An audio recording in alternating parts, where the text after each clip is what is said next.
나를 사랑하는 분이 뜻이고 나를 사랑할 수 있는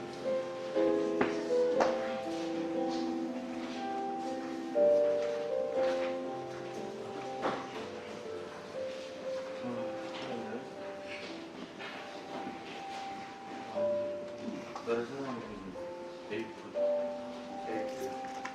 나를 사랑하는 주님 한 개인데 괜찮아요.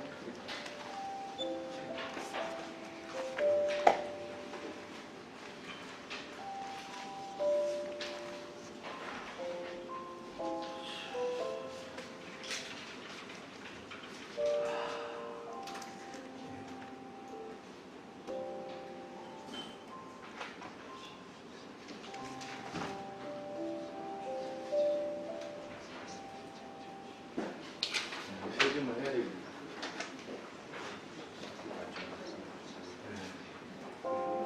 주의 불을 좀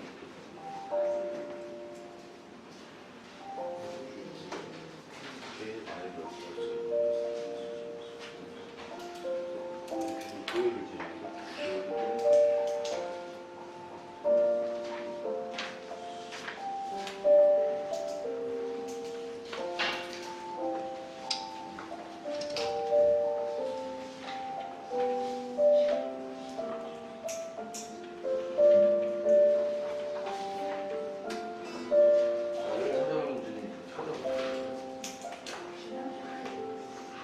아니 어디 스마트폰에 쳐보셔야 돼요. 아 그래요? 아직 네.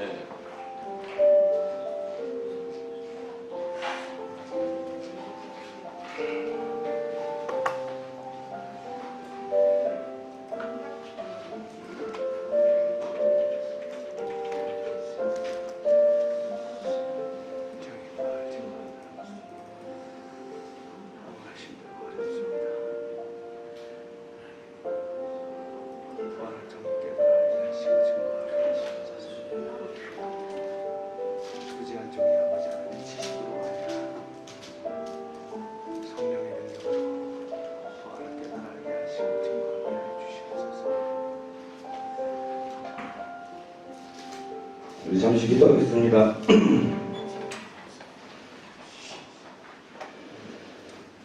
고난과 고통 속에서 우리를 위하여 보혈을 흘리시고 또 부활을 통하여 또 믿는 자에게 희망과 기쁨과 소망과 찬양할 제목 주심을 감사합니다. 예수 그리스도의 십자가를 바라보며 우리가 날마다 주님의 모습을 기억하게 하시고 주님이 계획하신 일들을 우리로 인하여 또 성취하는 일들이 날마다 더하여지는 은혜가 있기를 소망합니다. 오늘도 그 기쁨을 나누는 예배가 되게 하시고 그 기쁨 속에서 돌아가는 우리들의 가정과 사회가 될 수 있도록 주님 축복하여 주옵소서. 예수님의 이름으로 기도했습니다. 아멘.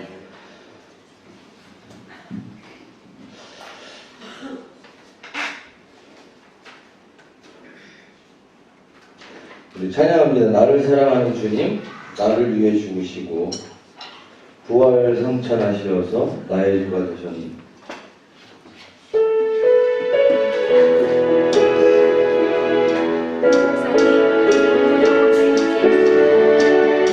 나를 사랑하는 주님, 나를 위해 죽으시고 부활 성찬하시어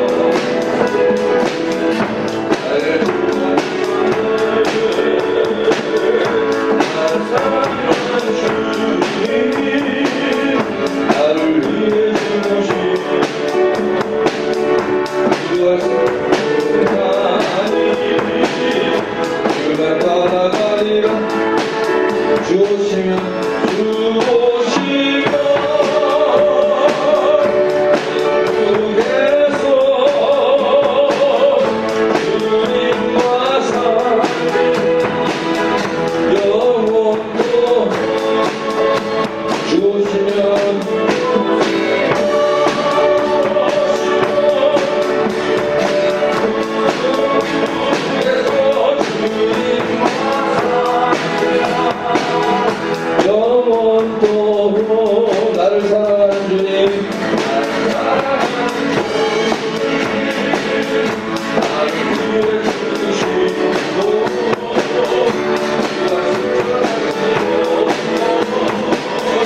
찬양이 바로 이것이라 생각합니다. 다음 찬양이 뭐죠? 죄에서 자유. 죄에서 자유를 얻게 하는 거죠. 제가 찬양을 이메일을 잘못 줘서 이렇게 큰 실수를. 우리가 우리 회사에 이슬람 종교 아이가 3명 늘어나가지고 걔네들이 마크가 뭔지 물어봤더니 달 별이래요. 불교는 연꽃이지 않습니까? 기독교가 뭔가 하고 생각해보니까 십자가뿐이 없어요. 진짜. 우리의 자랑은 십자가입니다. 우리의 소망도 십자가입니다. 네. 주의 보혈 능력이 또다 우리 찬양하겠습니다.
하나님 품으로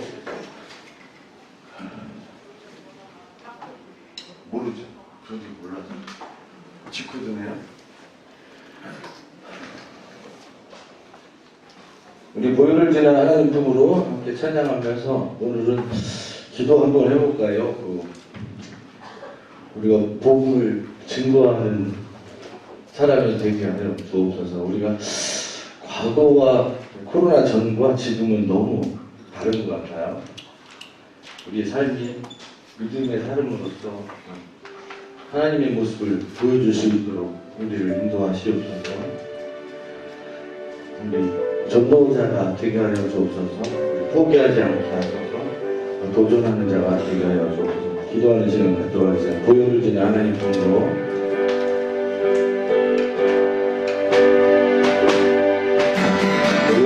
보혈을 지닌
기도하는 시간 갖겠습니다. 보혈이 아닌 분은 우리 하나님 앞으로 갈 수 없음을 고백합니다. 또 이 기쁨과 부활의 증거를 하나님 이 세상 가운데 증거하며 살아가는 삶을 전도자로서 살아가는 삶을 살도록 인도하여 주옵소서. 우리가 결단하며 하나님을 의지하며 살아가는 믿음의 겸손한 자가 되게 하여 주옵소서. 우리 기도하는 시간 갖도록 하겠습니다.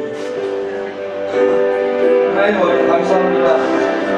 우리를 위하여 보혈을 흘리시고 우리를 위하여 고난을 당하시며 또 우리를 위하여 부활하시어 우리 가운데 희망과 기쁨과 찬양할 제목 주심을 감사합니다. 우리의 삶 가운데에 주님을 증거하는 삶을 살게 하여 주옵소서. 우리들의 말로만이 아니라 우리들의 가정과 우리의 삶과 우리의 직장 속에서 하나님의 빛을 발하는 자들로 살아가게 하여 주옵소서.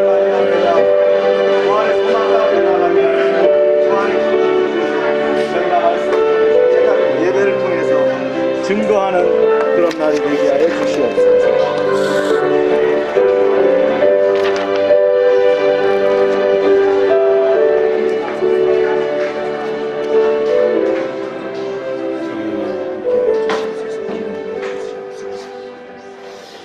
우리 주 예수 그리스도의 아버지 하나님을 찬송하리로다. 그의 많으신 긍휼대로 예수 그리스도를 죽은 자 가운데서 부활하게 하심으로 말미암아 우리를 거듭나게 하사 산 소망이 있게 하시며 썩지 않고 더럽지 않고 새하지 않는 유업을 있게 하시나니 곧 너희를 위하여 하늘에 간직하신 것이라. 아멘. 다 같이 일어나셔서 찬양 드립니다.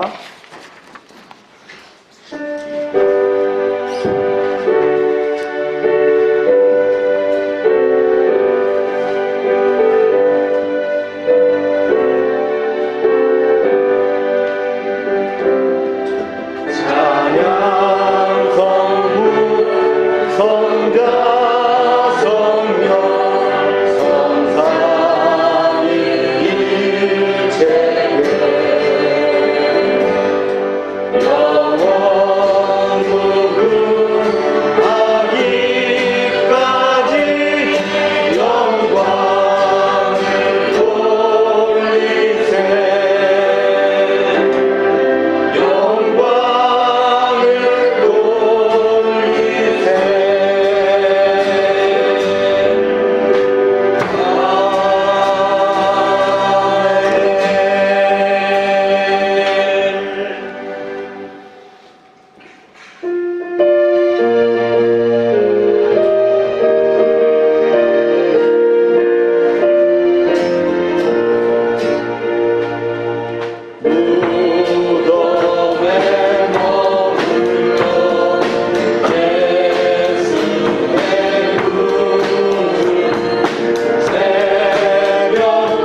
복되이 봉하네 예수 내 주 원수를 당기고 무덤에서 살아나셨네 어두움을 이기시고 나와서 성도 함께 길이 다스리시네 사셨네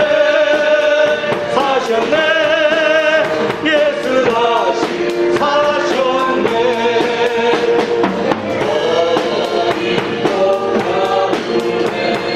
예수 내 구주 우리를 살리네 예수 내 주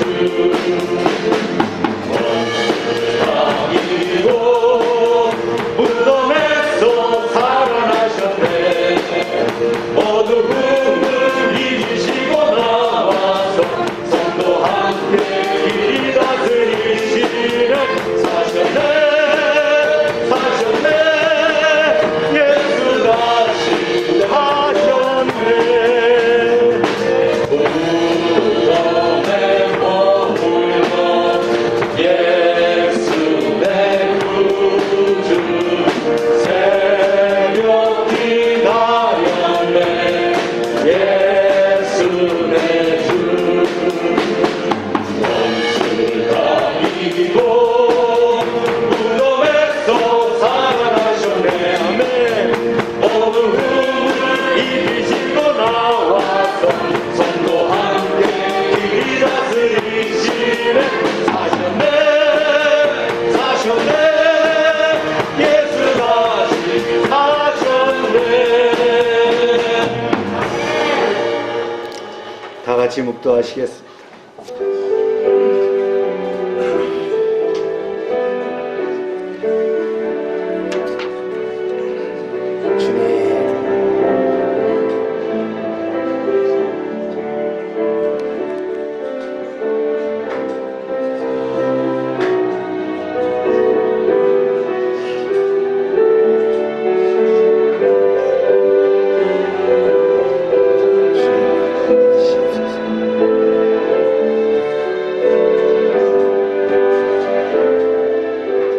여호와께 감사하라. 저는 선하시며 그의 인자하심이 영원함이로다. 이제 이스라엘은 말하기를 그의 인자하심이 영원하다 할지로다. 여호와는 나의 능력과 찬송이시오 또 나의 구원이 되셨도다. 의인들의 장막에는 기쁨 소리 구원의 소리가 있으며 여호와의 오른손이 권능을 베푸시는도다. 내가 죽지 않고 살아서 여호와께서 하시는 일을 선포하리로다. 아멘. 할렐루야. 죽은 지 사흘 만에 무덤 문을 여시고 부활하신 예수님께 찬송과 영광을 돌려드립니다. 부활의 천년례가 되신 예수님을 따라 우리도 부활하게 될 것을 믿으며 이 시간 삼위일체 하나님께 감격의 예배를 드립니다. 주여 부활의 아침에 드리는 예배를 받으시고 우리의 마음에도 참된 신앙이 회복되게 하여 주시옵소서. 썩어 없어질 땅에 것에만 소망을 두지 않게 하시며 부활을 사모하는 성도답게 주 안에서 견실하며 흔들리지 않는 믿음을 지켜 주시옵소서. 예수님의 이름으로 기원하옵나이다. 아멘.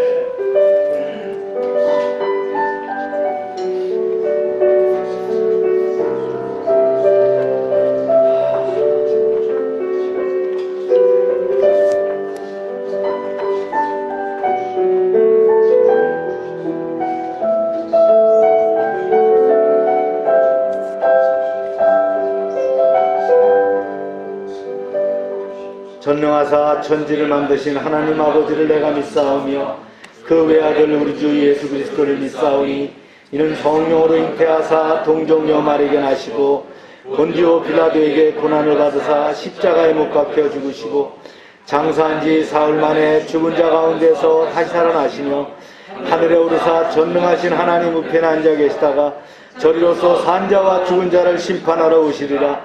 성령을 믿사오며 거룩한 공예와 성도가 서로 교통하는 것과 죄를 사해 주시는 것과 몸이 다시 사는 것과 영원히 사는 것을 믿사옵나이다. 아멘. 자리에 앉으시기 바랍니다.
합심해서 기도합니다.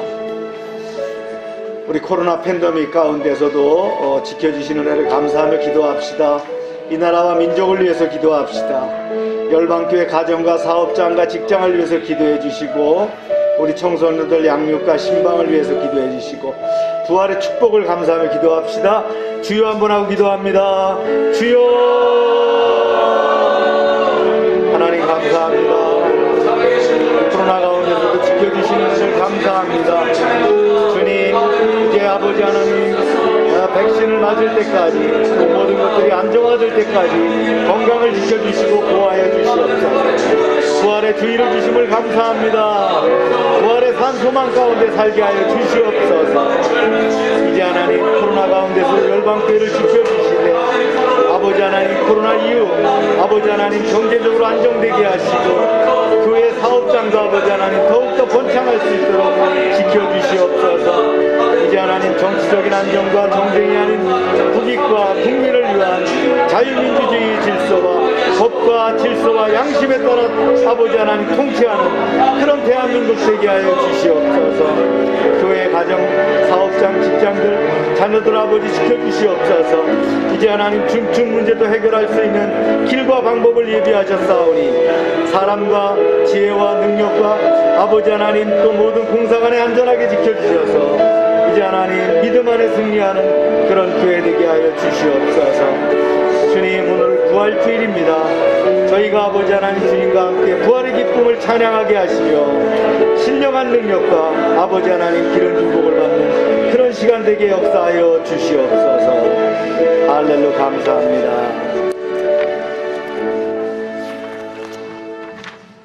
할렐루야. 부활의 주님, 사망 권세를 이기시고 부활하신 주님을 할렐루야로 찬송하며 예배드리게 하심을 진심으로 감사드립니다. 저희 열방이 드리는 찬양과 예배를 받아 주시옵소서. 예수께서 가라사대 나는 부활이요 생명이니 나를 믿는 자는 죽어도 살겠고 무릇 살아서 나를 믿는 자는 영원히 죽지 않으니 이것을 내가 믿느냐. 아멘.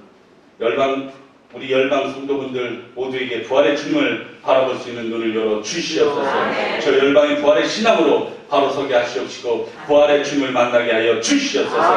아버지, 죽음을 이기신 부활하신 하나님 아버지, 이 시간 제약된 모습과 주님께 고백하지 못한 제약이 있으면 주 예수 그리스도의 보혈로 깨끗이 씻어 주시옵소서. 부활하신 우리 주 예수 그리스도의 이름으로 승리하게 하여 주시옵소서. 하나님 아버지, 코로나 감염 확산으로 인해 두려움이 떨고 있습니다. 아버지는 질병들과 싸우고 있습니다. 이 불안한 마음 없애 주시옵소서. 주 예수 그리스도의 보혈로 덮어주시고 하루빨리 코로나가 이 땅에서 떠나가게 하여 주시옵소서. 죽은 권세를 이기시고 승리하신 주님 안에서 열방에 속한 가정과 사업장과 직장 코로나로부터 보호해 주시고 날마다 승리의 노래로 주님께 영광 돌리게 하여 주시옵소서. 하나님 아버지, 주님이 세우신 저희 열방 교회를 이 마지막 때에 사용하여 주시옵소서. 주님 주신 이름처럼 열방을 품고 열방의 복음을 전파하게 하여 주시옵소서. 또한 복음의 전파에 필요한 인적 자원, 물적 자원을 허락하여 주시옵소서. 헌신되며 순종되는 충성된 가정, 주님께서 예배하신 일꾼들을 날마다 더하여 주시옵소서. 받는 필요한 물질도 채워주셔서 부족치 않게 하시고 주 예수 그리스도의 영광을 나타나게 하여 주시옵소서. 하나님 아버지, 이 시간 주께서 세우신 주의 종을 위하여 기도합니다. 날마다 영역 가운데 주와 함께 하시어 강건하게 하시옵시고 영권과 인권과 물권을 허락하시어 주님의 사역을 감당하시는데 부족함이 없게 하여 주시옵소서. 아버지, 더 많은 사역을 허락하셔서 감당케 하여 주시옵소서. 아버지, 교회에 세우신 각 기관, 열방 공동체, 아동센터를 축복하시고 동역하는 사역자들과 모든 직분 맡은 자들에게도 동일한 축복을 허락하여 주시옵소서. 부활의 주님, 부활의 복된 소식을 전하시기 위해 당에 세우신 주의 종 성령께서 질이 붙드시고 권세 있는 말씀으로 저희 심령을 저리시게 하여 주시옵소서. 예배의 시종을 주님께 의탁하오며 부활하시어 우리들의 산소망 되신 만유의 주신 우리 주 예수 그리스도의 이름으로 기도합니다. 아멘.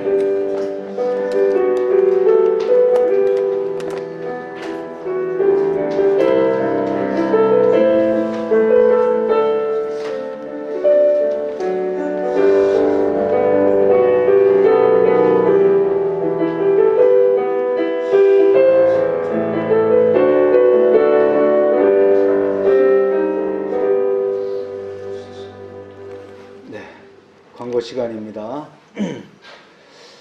오늘은 부활주일입니다. 여러분들 가정예배 잘 드리시고 계시죠? 가정예배 강조합니다. 충청지방의 원래와 세종한학교의 입당예배가 오는 10일에 있습니다. 네, 큐티와 그 다음에 이제 성경 통독 진행해 주시고 비대면 양육 계속 진행됩니다. 네. 부활절 계란과 떡을 나누도록 하겠습니다. 논산에서 우리 권장로님 댁에서 떡을 찰떡을 2종류로 해오셨어요. 여러분들 푸짐하게 싸드릴 테니까 잘 드시고, 우리 지난주에도 떡 해서 드렸거든요. 그때는 백설기 해드렸나요? 왜냐하면 주에 만찬도 못하고 섭섭해서 했는데 오늘은 부활주일 떡입니다. 맛있게 드시기 바랍니다. 네, 사회적 거리두기 지침대로 진행해 주시고요. 비대면 신방 또 밑으로 이렇게 진행하도록 하겠습니다. 지역아동센터 사항이고요. 공동체 사항입니다. 네, 금년도 우리 도전 과제입니다. 시작. 하나님의 사람아 도전하라. 오늘 말씀은 마가복음 16장 9절부터 14절 말씀입니다. 제가 선독하겠습니다. 예수께서 안식 후 첫날 이른 아침에 살아나신 후 전에 7 귀신을 쫓아내어 주신 막달라 마리에게 먼저 보이시니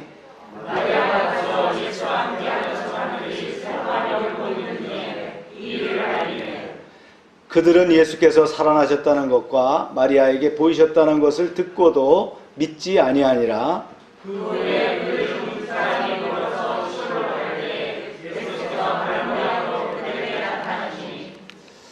두 사람이 가서 남은 제자들에게 알리되 역시 믿지 아니하니라.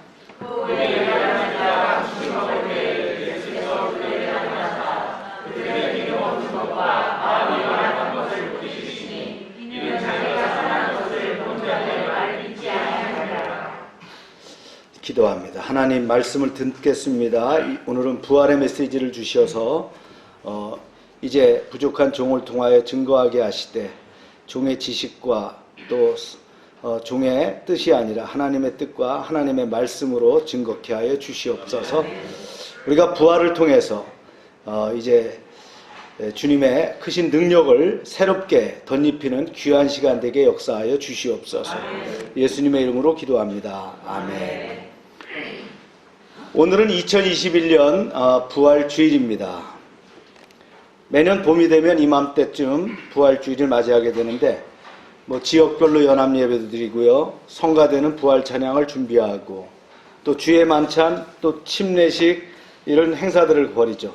또 예배 후에 이제 삶은 계란을 나누기도 하는 그런 절기입니다.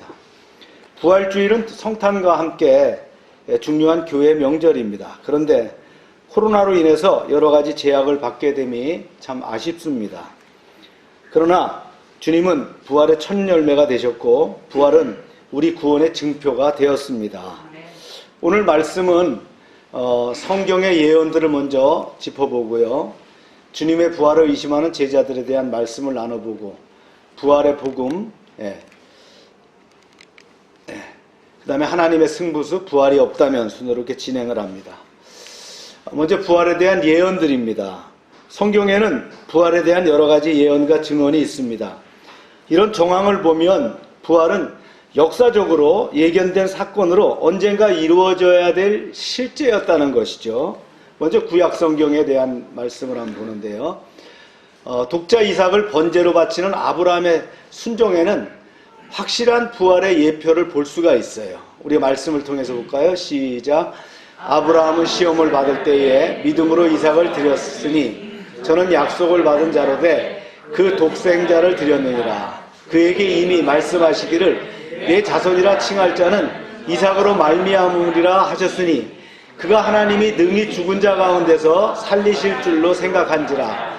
비유컨대 죽은 자 가운데서 도로 받은 것이니라. 아멘. 하나님이 이삭을 통해서 아브라함에게 후손을 주신다고 약속했어요.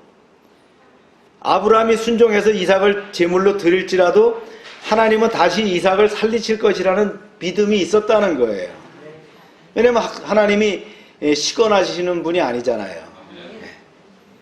그래서 부활은 과학적인 그 난제가 아니라 신실한 믿음이 하나님의 능력으로 실현되는 실제라는 것을 우리는 알아야 돼요. 그 믿음의 결과로 사망이 생명으로 옮겨지는 것이죠. 이제 두 번째 예언인데요. 요나의 표적에 복음의 깊은 뜻이 담겨 있습니다. 좀 길어요. 시작. 요나가 물고기 뱃속에서 그의 하나님 여호와께 기도하여 이르되 내가 받은 고난으로 말미암아 여호와께 불러 아뢰더니 주께서 내게 대답하셨고 내가 스올의 뱃속에서 부르짖었더니 주께서 내 음성을 들으셨나이다. 내가 산을 뿌리까지 내려갔으나 땅이 그 빗장으로 나를 오랫동안 막았사오나 나의 하나님 여호와께서 주께서 내 생명을 구덩이에서 건지셨나이다. 요나가 고난 가운데서요 하나님께 기도했어요. 살려주세요 했겠죠. 이것이 응답돼서 물고기 뱃속에서 살아난 이야기죠. 서기관들과 바리새인들 중 몇 사람이 예수님께 표적을 보여달라고 요구하는 거예요. 그 당시엔 그런 관습이 있었어요. 어떤 선지자가 나타나면 뭔가 보여봐라 그 얘기예요. 그런데 예수님은 요나의 표적을 이렇게 말씀하셨죠. 성경에 시작. 예수께서 말씀하여 이르시되 악하고 음란한 세대가 표적을 구하나 선지자 요나의 표적밖에는 보일 표적이 없느니라. 요나가 밤낮 사흘 동안 큰 물고기 뱃속에 있었던 것 같이 인자도 밤낮 사흘 동안 땅속에 있으리라. 요나가 물고기 뱃속에 3일 동안 갇혀 있다가 다시 살아나온 사실을 예수님께서 어떻게 해요? 직접 인용해서 당신의 부활의 예표로 삼으셨다라는 거예요. 그 다음에 세 번째 이제 호세아의 부활의 증언인데요. 시작. 여호와께서 이틀 후에 우리를 살리시며 제3일에 우리를 일으키시리니 우리가 그 앞에서 살리라 하였다. 무너진 이스라엘을 향해서 호세아가 여호와께로 돌아가자고 촉구하면서 희망적인 메시지를 던집니다. 이틀 후에 살리시고 제3일에 일으키신다. 이것은 예수 그리스도의 부활을 통해서 이스라엘이 다시 세워져서 그 앞에 서게 하시겠다는 그 부활의 예표를 말씀하고 있는 거예요. 또 네 번째 시편의 말씀도 있어요. 썩지 아니할 부활의 몸이라고 했어요. 볼까요? 시작. 이러므로 내 마음이 기쁘고 내 영광도 즐거우며 내 육체도 안전히 거하리니 이는 내 영혼을 음부에서 버리지 아니하시며 주의 기록한 자로 썩지 않게 하실 것임이니라. 네. 예수님의 부활은 매우 구체적이고 아주 직접적으로 묘사한 예언인데요. 주의 거룩한 자로 썩지 않게 하실 것을 다윗의 입술을 통해서 예언하셨어요. 음부와 흑암에 매몰될 수 없는 주님의 부활을 이야기한 것이죠. 또 신약 성경에도 이제 언급이 되는데 어떤 종교에서도 현실적으로 예언을 찾지 못합니다. 종교들에 보면 예언이 많을 것 같아서 사실은 그런 예언이 많지 않아요. 왜냐하면 이유는 간단해요. 어떤 종교에서 신적인 존재가 예언을 했다면 그 예언은 시간이 지나서 잘못될 것이고 이것이 드러날 것이고 신뢰를 잃게 될 것이기 때문에 그런 예언이 없어요. 그런데요, 이제 사람들이 만든 종교는 바로 이런데요. 하나님은 어떻게 합니까? 하나님은 정확하게 미래를 예언하셨다는 거예요. 그리고 그가 말씀하신 대로 이루어졌어요. 성경에 보면 계속 예언한 것이 이루어 나오는데 이것이 그대로 이루어진 것을 우리는 볼 수가 있습니다. 마르틴 루터도요 이렇게 얘기했어요. 주님은 부활의 약속을 써놓으셨네. 책 속뿐만 아니라 봄의 잎사귀 하나하나에도. 요즘 잎사귀가 파릇파릇 나오죠. 이게 부활을 의미하는 거예요. 먼저 이제 신약 성경에 죽은 나사로를 찾아오신 예수님의 부활에 대한 선포입니다. 시작. 예수께서 이르시되 내 오라비가 다시 살아나리라. 마르다가 이르되 마지막 날 부활 때에 다시 살아날 줄을 내가 아나이다. 예수께서 이르시되 나는 부활이요 생명이니 나를 믿는 자는 죽어도 살겠고 무릇 살아서 나를 믿는 자는 영원히 죽지 아니하리니 이것을 내가 믿느냐. 마르다는 말이죠. 예수님의 말씀을 들으면서 부활을 믿지만 마지막 때의 부활을 믿었어요. 예수께서 이제 나사로를 곧 살리실 것을 믿은 것이 아니라는 거예요. 예수님 말씀하셔요. 나는 부활이요 생명이니 나를 믿는 자는 죽어도 살겠고 무릇 살아서 나를 믿는 자는 영원히 죽지 아니하리니. 지금 무덤 앞에서 그렇게 얘기하신 거예요. 냄새가 풀풀 나는 그 시체가 살아나올 거를 누가 믿겠어요? 근데 예수님은 이렇게 선포하셨다라는 거예요. 나사로를 살리신 일로 인해서 많은 유대인들이 믿게 됐어요, 예수님을. 그런데 대제사장들과 서기관들은 예수님을 추종하는 자들이 늘어남에 따라서 또 로마의 탄압을 우려해서 예수님을 죽일 모의를 하게 됩니다. 예수님의 이런 부활의 선포에 따라서 어떻게 해요? 대제사장과 서기관들은 예수님을 죽일 수밖에 없겠다, 죽여야 되겠다, 이렇게 모의를 했다는 거예요. 이제 두 번째는요, 제자들에게 십자가 순환과 부활을 직접 말씀하시는 겁니다. 네. 이렇게 말씀하셨어요. 이르시되 인자가 많은 고난을 받고 장로들과 대제사장들과 서기관들에게 버림받아 죽임을 당하고 제3일에 살아나야 하리라. 예. 그리스도를 따르는 길이 다수의 제자들이 믿고 있는 메시아의 나라와 영광이 아니라 고난을 통해서 이루어지는 것임을 가리킵니다. 그러면서 뭐예요? 죽임을 당하고 제3일 만에 살아나야 하리라, 이렇게 얘기하시는 거예요. 즉 메시아의 나라가 그리스도의 죽으심과 부활로 이루어진다는 말씀을 가르치시는 거예요. 이거는 주님이 직접 제자들에게 말씀하신 거예요. 내가 이렇게 고난을 받지만 어떻게 해요? 제3일에 살아나리라, 이렇게 말씀하셨다는 거예요. 제자들은 어떻게 했어요? 건성으로 들었어요. 또 말씀하셔요. 이제 십자가에 죽으실 날이 임박해 올 때에 예루살렘으로 가시면서 제자들에게 다시 말씀하십니다. 이런 내용이에요. 인자가 이방인들에게 넘겨져 희롱을 당하고 능욕을 당하고 침뱉음을 당하겠으며 그들은 채찍질하고 그를 죽일 것이나 그는 3일 만에 살아나리라. 좀 더 정확하고 자세하게 말씀하시는 거예요. 이제 임박한 죽음에 대해서 말씀하시는 거예요. 구체적으로 말씀하셔요. 제자들은 이 말이 무슨 말인지 잘 알아듣지 못했어요. 그리스도께서 이렇게 고난을 당하고 죽어야 할 이유가 없기 때문이고 그런 어떤 죄를 범하지 안 하셨기 때문에 그런 일이 있을 거라고 생각하지도 않으셨다는 거예요. 특히 살아난다는 말도 아무 의미 없이 자신들이 믿고 있던 구약적인 부활 사상을 가지고 있었기 때문에 그것으로 그냥 이해했다는 거예요. 종말에 부활한데 뭐 이렇게만 알았다는 거예요. 이제 네 번째는요, 감람산으로 가시면서 죽음과 부활을 말씀하셔요. 이제 얼마 안 있다가 이제 곧 잡혀가시잖아요. 네. 조금 있으면 너희가 나를 보지 못하겠고 또 조금 있으면 나를 보리라. 그런데 이 말씀이 무언지 모르지만 걱정만 하는 거예요. 네. 조금 있으면 뭐 못 보겠고 조금 있으면 볼 거라는 이게 뭐지? 아버지께로 간다는 말씀이 이게 무슨 말이지? 그렇게만 들었다는 거예요. 네. 그래 자기네들끼리 이제 걱정만 했어요. 또 이제 다섯 번째 한번 볼까요? 예수님께서 부활한다는 말씀을 제자들은 기억하지 않았지만 누가 기억했어요? 대제사장과 서기관들, 바리새인들은 기억을 하고 있었어요. 그래서요, 이튿날 준비일 다음 날이라 대제사장들과 바리새인들이 함께 빌라도에게 모여 이르되 주여 저 속이던 자가 살아있을 때에 말하되 내가 사흘 후에 다시 살아나리라는 것을 우리가 기억하노니 그러므로 명령하여 그 무덤을 사흘까지 굳게 지키게 하소서. 그의 제자들이 와서 시체를 도둑질하여 가고 백성들에게 말하되, 그러면서 이렇게 얘기를 한 거예요. 그가 죽은 자 가운데서 살아났다 하면 후에 속임이 전보다 더 클까 하나이다, 이렇게 염려를 한 거예요.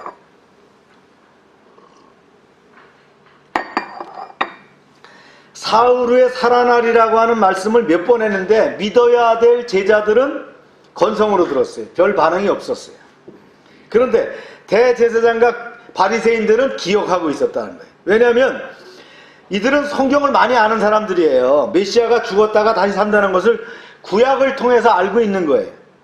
그러나 이들은 예수가 메시아가 아니라고 알고 있었기 때문에 믿지는 않았어요. 그러나 염려했죠. 사흘 후에 살아나리라는 이 말처럼 제자들이 시체를 훔쳐가 가지고요 살아났다라고 하면 곤란할 것이다라는 거예요. 그래서 빌라도에게 가서 경비병을 달라고 해가지고는 보초를 세우고 그 큰 무덤을 막았다는 돌에다가 말이죠, 임봉을 해놨다는 거예요. 아예 그냥 봉인을 해놓고 꽁꽁 묶어놨다는 거예요. 도저히 움직일 수 없도록 말이죠. 빌라도도 타당성이 있다고 여겨서 파수병을 허락했습니다. 구약에 언급된 부활에 관한 예언과 예수님이 몇 차례 직접 말씀으로 제자들에게 부활을 알려주셨지만 제자들은 죽은 사람이 부활한다는 걸 이해할 수가 없었어요. 그리스도의 십자가 죽으심과 부활을 통한 복음의 완성을 인생으로서는 받아들이기 쉽지 않았어요. 이것은 하나님의 계획이었단 말이죠. 우리의 지식과 육체적인 우리는 지식과 육체적인 한계에 갇혀 있기 때문에 하나님의 원대하신 계획과 하나님의 섭리를 받아들이는 그런 기회를 놓칠 수가 있어요. 그래서 우리가 믿음 안에 살면서 늘 어떻게 해요? 영적으로 분별할 수 있는 그런 깨어남이 있어요. 깨어있음이 있어야 된다는 거예요. 그러니까 말씀과 기도 가운데 깨어있어야 된다. 잘못하면 주님이 알려줄 때도 우리가 그냥 묻혀서 지나가 버릴 수도 있다, 그런 얘기예요. 그럼 제자들은 당시 실제로 일어난 예수님의 부활 소식을 어떻게 받아들였을까요? 네, 말씀을 보면요, 예수께서 안식 후 첫날 이른 아침에 살아나신 후에 전에 7 귀신을 쫓아내어 주신 막달라 마리에게 먼저 보이시니 마리아가 가서 예수와 함께 하던 사람들이 슬퍼 울며 있는 중에 이 일을 알림해 그들은 예수께서 살아나셨다는 것과 마리아에게 보이셨다는 것을 듣고도 어떻게 했다고요? 믿지 아니하였다는 거예요. 예수님이 잡히실 때 흩어졌던 제자들이 다시 한 곳에 모여서 슬픔의 눈물을 흘리고 있었어요. 이들이 우는 이유는 먼저 자기들이 따르고 모셨던 예수의 돌아가심과 그들에게 그것이 큰 슬픔이 되었고, 또 다른 건 뭐냐면 그토록 사랑하던 그 예수님을 어떻게 했어요? 헌시짝 버리듯 내팽개치고 자신들의 목숨을 부지하기 위해서 도망쳤던 사실이 서럽고 미안했기 때문에 모여서 울었을 거예요. 이 상황을 보면 제자들은 예수님의 부활을 전혀 기대하고 있지 않다라는 걸 알 수 있어요. 이른 아침에 무덤에 갔다가요, 부활하신 예수님을 만났던 막달라 마리아, 7 귀신 들렸다가 쫓음을 받고 살아났다고 했잖아요. 들뜬 그런 소식을 듣고는요, 와서 전했는데 어떻게 해요? 제자들은 믿지 않았다는 거예요. 이제 한편 이 사건과 별개로 도마는 어떻게 했어요? 다른 제자들이 부활을 증언해도 불구하고 예수께서 부활했다는 사실을 내가 직접 눈으로 보고 만져보지 않고는 믿지 못하겠다. 이제 이런 일도 또 있었어요. 보세요. 시작. 그 후에 그들 중 2 사람이 걸어서 시골로 갈 때에 예수께서 다른 모양으로 그들에게 나타나시니 2 사람이 가서 남은 제자들에게 알렸을 때 역시 믿지 아니하니. 이 사건은 누가복음 24장에 자세히 기록된 말씀이에요. 여기서 시골은 엠마오고요, 2 사람은 글로바와 함께했던 동료인데 다른 모양으로 나타나셨다는 거예요. 어떤 모양이요? 부활체를 입으셨다는 거예요. 예. 피를 흘리시면서 나타난 게 아니에요. 부활체를 입으셨어요. 전혀 다른 모습으로 나타나셨다는 거예요. 예수님의 부활하심을 알게 된 글로바와 그 동료는 서둘러서 다시 돌아갑니다. 예루살렘에 가서 남아있는 11 제자에게 알렸어요. 그런데 역시 또 믿지 않았다는 거예요. 참 대단하죠. 결국 이렇게 진행됩니다. 시작. 그 후에 11 제자가 음식을 먹을 때에 예수께서 그들에게 나타나서 그들의 믿음 없는 것과 마음이 완악한 것을 꾸짖으시니 이는 자기가 살아난 것을 본 자들을 말을 믿지 아니하니라. 드디어 부활하신 예수님이 음식을 먹고 있는 11 제자들 앞에 직접 등장하셨어요. 그리고 마음이 완악한 것을 꾸짖으셨다. 여태까지 사용해 본 적이 없는 말씀이에요. 이게 헬라어로 말하면요, 부활을 믿지 못하는 제자들의 믿음 없음에 대한 예수님의 강력한 꾸짖음을 표현하고 있는 거예요. 근데 왜 제자들은 부활을 믿지 못했을까요? 예수님이 병든 자를 치유하고 귀신을 쫓고 죽은 자를 살리시는 것을 직접 봤어요. 그런데요, 십자가형을 당하시고 죽으시는 그 현실을 보고서는 말이죠, 낭망해버렸어요. 모든 것이 다 물거품처럼 다 흩어지고 말았다. 사랑하는 여러분, 그럼 우리는 예수님의 부활이 믿어지나요?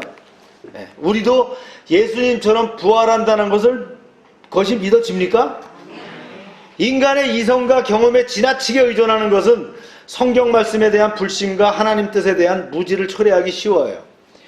이 거듭된 예수님의 부활 예고에도 불구하고 제자들이 불신앙적인 태도를 취한 이유는 죽은 사람이 다시 살아나는 일은 불가능하다는 인간적인 판단 때문이었다라는 거예요.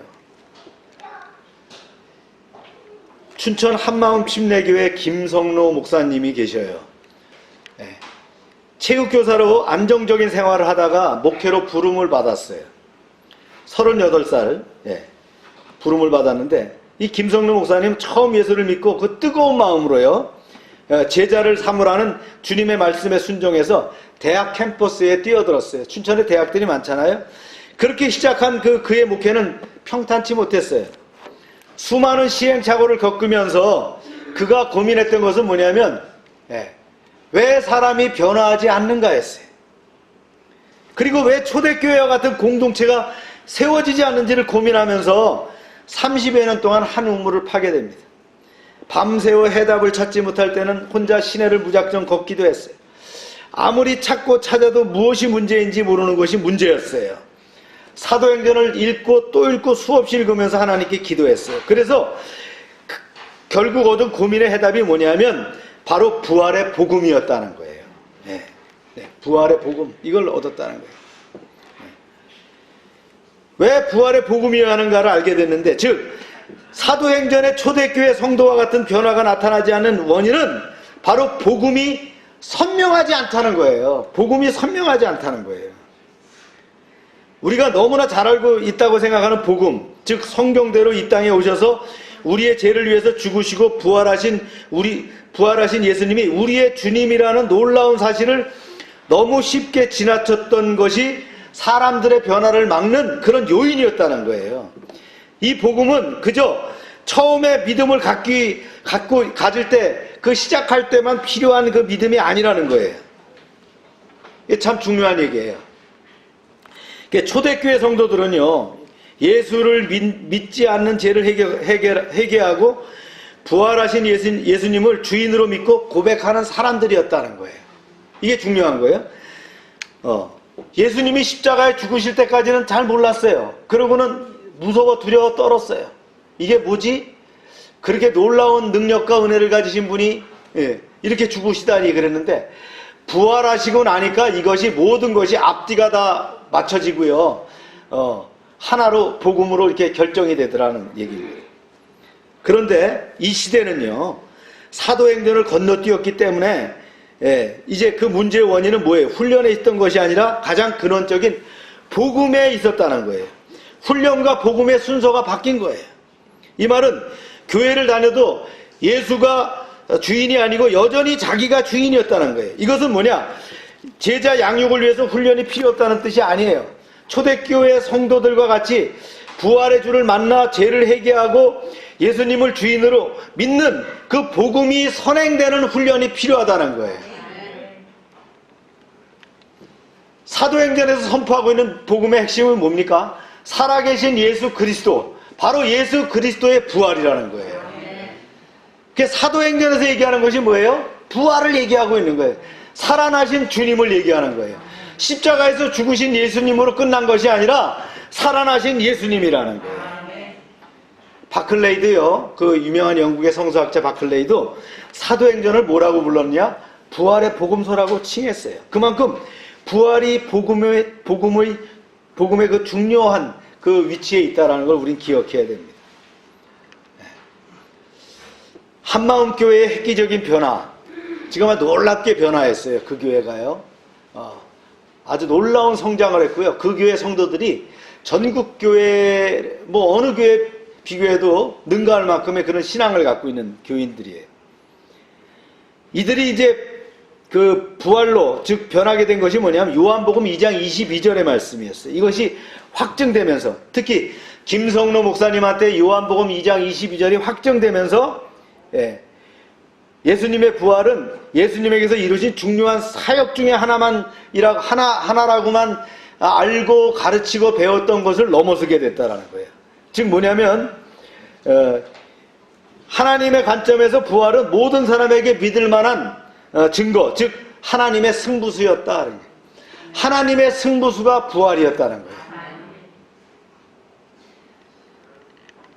이 말씀이 이 말이에요. 시작.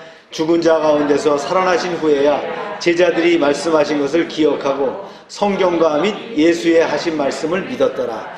이 말씀이 김성로 목사님을 깨우고요, 그 한마음 침례교회를 획기적으로 변화시키게 된 말씀이었다는 거예요.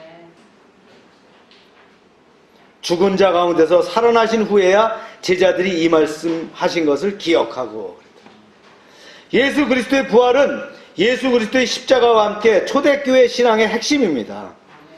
사도행전에서 사도들이 성령의 권능을 전했던 것은 살아계신 예수였다는 거예요. 이것이 바로 뭐예요? 복음이었다는 거예요. 살아계신 예수가 복음이라는 거예요. 많은 사람들이 한국교회가 초대교회로 돌아가야 된다고 말하지만 그 초대교회 신앙의 핵심이 뭐예요? 살아계신 예수라는 거예요. 이 부활이 얼마나 큰 능력인지를 잘 모르고 있는 것이 현실이다. 나 역시 부활을 성경의 많은 주제 중에 하나로 생각했을 때는 이것이 얼마나 탁월한 하나님의 승부수인지를 깊이 인식하지 못했어요. 그래서 복음의 능력이 온전히 드러나지 않았어요. 그러나 부활은 이 세상을 향한 하나님의 승부수다는 거예요. 할렐루야. 중요합니다. 따라합시다. 부활은 이 세상을 향한 하나님의 승부수다. 이 세상에서 일어난 그 어떤 사건과도 비교할 수 없는 가장 큰 사건이다 하는 거예요. 여러분, 부활이 없다면 십자가가 무익한 거예요. 부활이 없다면 안고 없는 찐빵이에요. 그래서 하나님의 승부수가 됐다는 거예요. 하나님이 감추어둔 비밀이 뭐야? 부활이라는 거예요. 이 세상에 빛이 오셨는데 그 빛을 알아보지 못할 정도로 완전히 어두웠어요. 그래서 하나님께서는 미리 구약에 예수 그리스도에 관해서 예언을 해놓으시고 그 예언대로 예수를 다시 살리심으로 예수가 바로 구원에 예약된 메시아이며 하나님의 아들이심을 온 천하에 선포하셨어요. 말씀을 볼까요? 시작. 이는 정하신 사람으로 하여금 천하의 공의로 선포하는 날을 작정하시고 이에 죽은 자 가운데서 다시 살리는 것으로 모든 사람에게 믿을 만한 증거를 주셨습니다. 죽은 자 가운데서 다시 살리신 것으로 모든 사람에게 믿을 만한 증거를 주셨다. 믿을 만한 증거, 확실한 표적. 예, 이걸 예수님 뭐라고 얘기했어요? 요나의 표적밖에 없다 그랬단 말이에요. 예수님의 제자들은 3년 동안 예수님과 함께 살면서 예수님의 직접 말씀을 들었어요. 같이 먹고 동고동락했어요. 보통 사람 같으면 평생 한 번도 체험할 수 없는 그 기적들을 말이죠. 수없이 보고 행하기도 했어요. 그러나 제자들이 체험한 기적과 예수님을 향한 신앙 고백이 이 모든 것은 어떻게 했어요? 예수님의 처참한 죽음 앞에서 완전히 무너지고 말았다는 거예요. 실망하고 말았다는 거예요. 심지어 베드로까지도요, 수제자 베드로까지도 예수를 저주하며 부인했어요. 그러나 이런 제자들을 변화시킨 사건이 바로 뭐예요? 하나님의 승부수 부활이었다. 부활은 제자들의 모든 가치관을 바꿔놨어요. 부활로서 예수 그리스도는 단순히 현인이나 광인이 아니라 하나님의 아들이신 것을 확증하게 되었다는 거예요. 그 당시 인간 예수를 하나님의 아들로 고백한다는 건 있을 수 없는 일이에요. 그러나 부활은 인간 대신 예수가 하나님의 아들 그리스도라는 사실을 정확하게 보여주는 확실한 증거였어요. 이렇게 부활로 예수님이 누구신지 확정될 때 예수께서 이 땅에서 하신 모든 말씀은 하나님의 절대 진리이며 실제임이 그대로 증명된다는 거예요. 따라서 우리는 성경 말씀을 하나씩 이해하고 깨달아서 믿는 것이 아니라 모든 말씀이 하나님의 부활로 단번에 믿어지게 된다는 거예요. 더욱 충격적인 것은 예수 그리스도가 누구신지 확증되면 십자가는 하나님의 아들의 죽으신 것이며 그가 흘린 피는 하나님의 아들의 피라는 것, 보혈의 피라는 것을 믿을 수 있게 된다는 거예요. 또한 예수 그리스도가 나의 주, 나의 하나님이심을 부활로 선포되는 순간 어떻게 해요? 성령님께서는 예수를 믿지 않고 내가 주인 되어 산 죄를 책망하시게 된다는 거예요.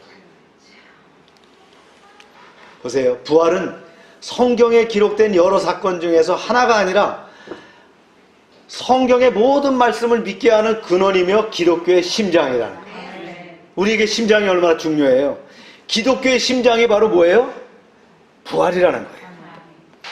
부활의 사건으로 인해서 예수님의 신분, 예수님의 십자가를 비롯한 모든 사건이 재조명되게 되더라. 십자가 사건만으로 복음이 완성될 수 있을까요? 부활이 없다면 어떻게 될까요? 부활이 없이는 예수님이 하나님의 아들이신 것을 믿을 수 없습니다. 말씀하죠. 시작. 만일 죽은 자의 부활이 없으며 그리스도도 다시 살아나지 못하였으리라. 그리스도께서 다시 살아나지 못하셨다면 우리가 전파하는 것도 헛것이요 너희 믿음도 헛것이며. 이와 같이 부활은 성경의 모든 것을 푸는 열쇠입니다. 그래서 복음의 광채를 가리는 마귀는 초대교회 때부터 부활을 가려왔어요. 이걸 못 보게 했단 말이에요. 두 번째는요, 우리는 하나님의 거짓 증인으로 발견된다는 거예요. 우리가 읽어볼까요? 시작. 또 우리가 하나님의 거짓 증인으로 발견되리니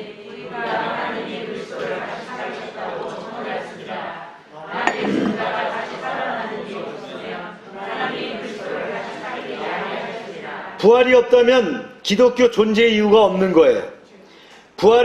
예수님의 부활이 없다면 한낱 거짓 종교에 불과하다. 바울은 그렇게 고백했죠. 세 번째는요, 부활이 없다면 우리의 믿음도 헛것이며 우리는 여전히 죄 가운데 있을 것이다. 굉장히 중요한 얘기를 했어요. 시작. 그리스도께서 다시 사신 사건이 없으면 너희의 믿음도 헛되고 너희가 여전히 죄 가운데 있을 것이요 또한 그리스도 안에서 잠자는 자도 망하였으리니. 바울의 고백에서 가장 충격적이던 사실은 뭐예요? 부활이 없으면 우리의 믿음이 헛되고 우리가 여전히 죄 가운데 있을 것이다 라는 거예요. 예수님께서는 나의 죄를 위해서 십자가에서 죽으셨어요. 그런데 그리스도께서 부활하지 않으시면 나의 죄가 여전히 있다라는 거예요. 이것은 예수께서 부활하지 않았다면 예수님이 십자가에서 이루신 구속사역을 확증할 수 없다는 거예요. 예수는 우리의 범죄함으로 인하여 내어줌이 되고 또한 우리를 의롭다 하심을 위하여 살아나셨느니라. 로마서 4장 25절 그 유명한 말씀이죠. 예수님이 죽으시고 부활하심으로 우리의 죄가 사여지고 의롭다 하심을 받은 거예요. 예수님의 부활은 십자가에서 우리의 죄를 다 사해 주셨어요. 이걸 확실한 증거로 나타난 것이 뭐예요? 부활이에요. 예수님이 죽었다가 살아나지 않으시면 이게 뭐지? 이렇게 끝나는 거예요. 바로 제자들이 그런 삶이 되었다는 거예요. 그런데 부활을 체험하고 나서는 살아계신 주님을 증거하게 됐어요. 여기에 증폭시키는 것이 뭐예요? 성령의 기름 부음의 사건, 오순절 마가 다락방의 사건. 그래서 죽음을 불사하고 나가서 복음을 증거하게 됐다라는 거예요. 할렐루야. 네 번째는요, 부활이 없다면 성경의 모든 말씀도 믿을 수 없다. 우리가 이제 아까 얘기했던 그 한마음교회 얘기예요. 시작. 죽은 자 가운데서 살아나신 후에야 제자들이 이 말씀하신 것을 기억하고 성경과 예수께서 하신 말씀을 믿었더라. 당시 관행과 종교적 전통을 무시하고 성전 정화를 하시는 예수님에 대해서 기득권을 누리고 있던 유대교 지도자들이 예수님께 참 선지자라는 표적을 보여라 이렇게 요청을 해요. 이때 예수님 뭐라 그래요? 너희가 성전을 헐어라. 내가 사흘 만에 다시 일으키리라 이렇게 대응하셨어요. 당시 헤롯 성전이 46년을 저어왔어요. 예수님의 이해할 수 없는 이 말을 듣고는 다 이해가 안 됐어요. 지금 무슨 말이지? 지금 46년 동안 저렇게 아름다운 성전을 졌는데 허물어라 그럼 사흘 만에 어떻게 지신다는 거야? 이게 말도 안 되잖아. 이거 논리가 안 맞아 이렇게 생각했다는 거예요. 그런데요, 예수님이 부활하시고 보니까 이 말씀이 딱 믿어지더라는 거예요. 이 말에 한마음교회 그 목사님이 깨졌고 그 교회가 변화돼서 바뀌었다는 거예요. 그래서 부활을 강조하는 교회가 됐어요. 그래서 그 교회가 막 성장하니까 또 달려들어서 말이죠. 사단 같은 존재들이 있어요. 그 교회가 이단이야 그러면서 막 얘기를 하는. 부활을 강조했다고 이단이라고 하면 어찌 된 겁니까? 그럼 누가 이단인가? 사람은 너무 악해요. 부활로 예수 그리스도가 누군지 확증되면 그리스도께서 이 땅에서 하신 모든 말씀, 이것이 하나님의 진리라는 것이, 모든 것이 진짜라는 것이 증명되고 만다는 거예요. 성경 말씀이 우리의 이성으로서 이해가 되겠습니까? 하나님께서 성경 말씀을 하나씩 이해하고 깨달아 믿는 것이 아니라 어떻게 모든 말씀이 부활이라고 하는 그 사건 하나로 그냥 왕창 돌아서서 믿게 되는 거예요. 아멘입니까? 네. 부활로 성경의 모든 말씀은 아멘으로 받을 수 있다는 것이 너무나 큰 능력이라는 거예요. 이뿐 아니라 부활은 마치 미친 사람, 마치 뭐예요? 그 사람의 뭐 같다 그랬어요? 심장 같다. 심장에서 모든 장기에 피를 공급해 주듯이 부활은 모든 말씀의 생명을 불러일으켜주는 가장 확신이 되는 그런 중심축이라는 거예요. 할렐루야. 이렇게 부활은 예수님이 나의 주인이시며 나의 하나님이심을 확증케 하고 성경 전체를 믿게 합니다. 따라서 부활은 하나님께서 주신 믿을 만한 증거이며 하나님의 승부수다. 그런데 고린도 교회는 바울이 있던 고린도 교회는 예수님께서 승천하신 지 채 30년도 지나지 않았음에도 불구하고 고린도전서 15장 12절에 보면 고린도전서 15장이 부활장이죠. 그죠? 그리스도께서 죽은 자 가운데서 다시 살아났다 전파되었거늘 너희 중에 이들은 어찌하여 죽은 자 가운데서 부활이 없다 하느냐. 사도 바울이 그렇게 지적하는 거예요. 예수님이 부활 승천하신 지 30년도 안 됐을 때 벌써 부활이 없다라고 얘기가 많이 나왔다는 거예요. 사람은 눈으로 봐야 돼요. 또 보고도 안 믿으니까 참 어렵죠. 예수 그리스도의 부활을 직접 목격한 증인들이 태반이나 살아있는 초대교회 당시 복음의 핵심인 예수 그리스도의 부활을 부정하는 사람이 있었다라는 거예요. 하물며 2000년이 지난 지금 이 시대 부활이 얼마나 흐려지고 약화되었을까요? 그래서 유럽교회의 패망이 그겁니다. 예수 그리스도의 십자가 대속의 공로, 부활은 뭐라고요? 레전드, 전설 따라 삼천리다 이렇게 하는. 그래서 그게 아니고 신학은 합리적이어야 돼, 이렇게 이성적이어야 돼. 그렇게 해서 자유주의로 흘러가서 결국은 교회 문을 닫게 되는 사건이 생기는 거예요. 사랑하는 여러분, 부활은 기독교의 심장입니다. 부활이 없으면 기독교도 없을 것입니다. 초대교회와 같이 지금 이 시대에도 하나님의 승부수인 부활을 성령의 권능으로 선포할 때 많은 사람들이 교회로 돌아오는 역사가 일어날 줄로 믿습니다. 사랑하는 여러분, 부활과 함께 승리하는 여러분 되시기를 주님의 이름으로 축원합니다. 기도합시다. 참 좋으신 하나님, 지난 한 주는 주님의 행적을 되새기면서 고난 주간으로 보내게 하심을 감사합니다. 오늘 부활의 주님을 찬송하며 예배드리게 하심을 감사합니다. 주님이 지신 십자가는 하나님의 능력입니다. 그 고통이 사랑으로 변하여 큰 은혜가 되었고 새로운 생명을 낳게 되었습니다. 또한 예수님의 부활은 하나님의 승부수로 구원을 확증케 하시는 중요한 기독교의 심장입니다. 오늘 부활의 말씀을 통해 잃어버린 복음의 능력을 회복하게 하시고 우리도 주님처럼 부활할 수 있다는 소망 가운데 이 땅에서 힘차게 살게 하여 주시옵소서. 부활이 없다면 우리의 믿음은 거짓이며 여전히 죄 가운데 있을 수밖에 없을 것입니다. 성경의 모든 말씀은 공허한 기록에 불과할 것입니다. 부활을 믿음으로 예수님이 누구신지를 확신하며 예수님의 말씀이 하나님의 절대 진리이며 실제임을 증명되었습니다. 불확실했던 것들이 단번에 믿을 수 있게 되었습니다. 우리에게 초대교회와 같이 살아서 역사하시는 부활의 주님과 동행하는 믿음을 가지게 하옵소서. 부활은 우리의 믿음의 심장입니다. 하나님의 승부수인 부활을 성령의 권능으로 선포하며 세상을 이기며 승리하는 삶을 열어가게 하여 주시옵소서. 코로나로 인해서 애찬을 함께하지 못하는 아쉬움이 있습니다. 빨리 코로나를 종식할 수 있도록 도와주시옵소서. 우리를 안전하게 지켜주시옵소서. 우리의 사업을 풍성하게 지켜주시옵소서. 청소년 양육과 훈련을 시작해서 오늘이 4번째 시간입니다. 참여하는 이들이 풍성한 은혜를 체험하게 하시고 코로나 상황에 비대면 신방이 진행될지라도 또 언택트로 진행될지라도 성령께서 함께 하시고 가정과 사업장에 복이 되게 하여 주시옵소서. 코로나가 우리의 신앙을 방해하지 못하도록 지켜주시고 2021년 도전하는 우리의 목표 가운데 하나님의 도우심이 함께하여 주시옵소서. 아름다운 계절을 주셨는데 봄꽃들의 향연이 펼쳐지는 희망찬 봄을 만끽하게 하시고 주님의 크신 사랑을 기억하며 부활의 소망을 맞이하게 하여 주시옵소서. 예수님의 이름으로 기도합니다. 아멘. 다 같이 일어나셔서 십자가 전달자 우리가 찬양을 이제 함께 합니다.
기도합니다. 하나님, 예수님께서 십자가에 죽으심으로 나의 연약한 것을 친히 담당하시고 병을 짊어지신 것을 감사드립니다. 이 시간 나의 허물로 인해 찔리신 예수님께 감사드립니다. 나의 죄악으로 인해 상하신 예수님께 감사드립니다.